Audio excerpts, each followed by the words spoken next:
Hello, it's Friday, January 24, 2025.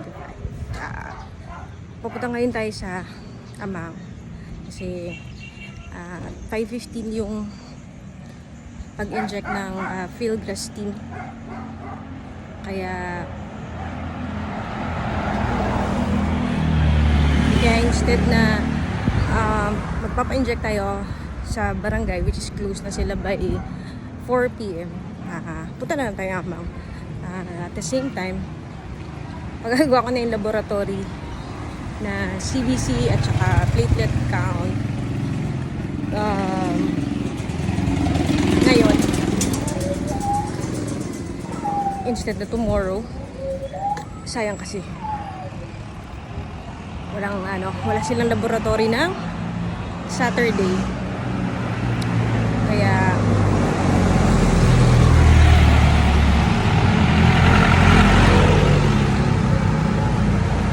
papagawa. Tapos bukas din magpapa-private naman tayo ng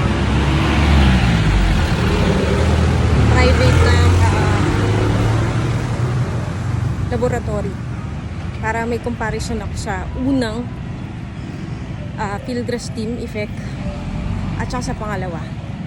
So kung sino yung normal dun sa result, yun yung gagamitin ko sa consultation ko sa chemo sa Monday kung may pasok. Sabi, holiday ba? Dahil sa Muslim holiday. Ayan. So,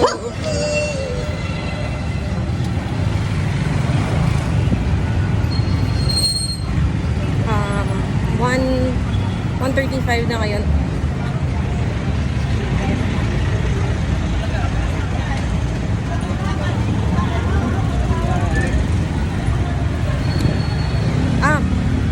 Isip ako nung bakit ako napopos.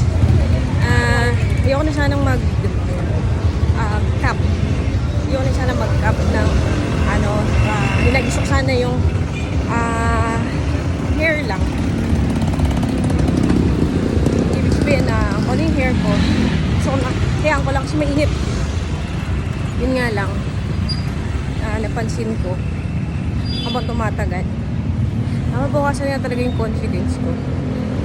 So ngayon, nararamdaman ko na yung mga nararamdaman ng nagpapagupit, nagpapashave na naiiyak sila. Iba pala yung pakiramdam na there's something off sa'yo. Yung iba yung pakiramdam na parang may tumitingin sa'yo. Kaya yung pag tinitingnan ka, iba yung pakiramdam eh. Naramdaman ko siya lately kapag may tumitingin sa akin kasi nga nagtatapyas-tapyas na yung buho ko. And parang siyang alopecia na, diba yung alopecia yung nawawala yung mga tapyas-tapyas din silang hair. Parang gano'n yung pakaramdam. So, yun, iba. So, I feel those people din na nakaka-experience na may something wrong with them.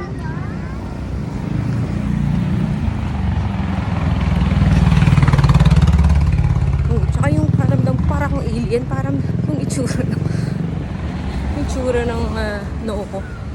Parang na siyang alien. Parang alien. Diba? Yan. Hindi na ako confident. Totoo mukha akong alien. Parang buhok ni Schroeder. Yung ang kapal, ang laki ng hairline niya. Ganun. Diba? Yan yung reason na ba't nag-cap na naman ako ulit. Ayoko na sana.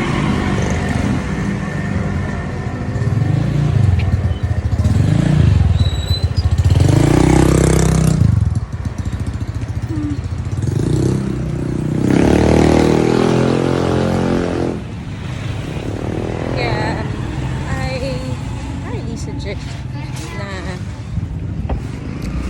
compassionate dun sa mga tao nakaka-experience ng changes in their bodies.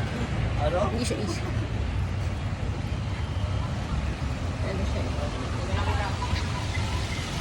It's an ordeal for them na, yeah, mabalik. Pero, ito sa moment na may pagbabago, hindi maiiwasan na makaka-feel ka talaga ng kakaiba. Makaka-feel ka ng difference sa pagkatao mo.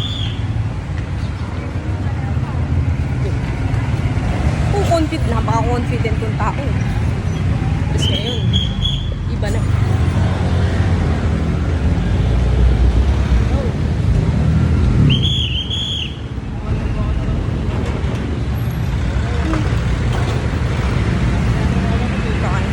Continue natin later. Tatawid muna tayo.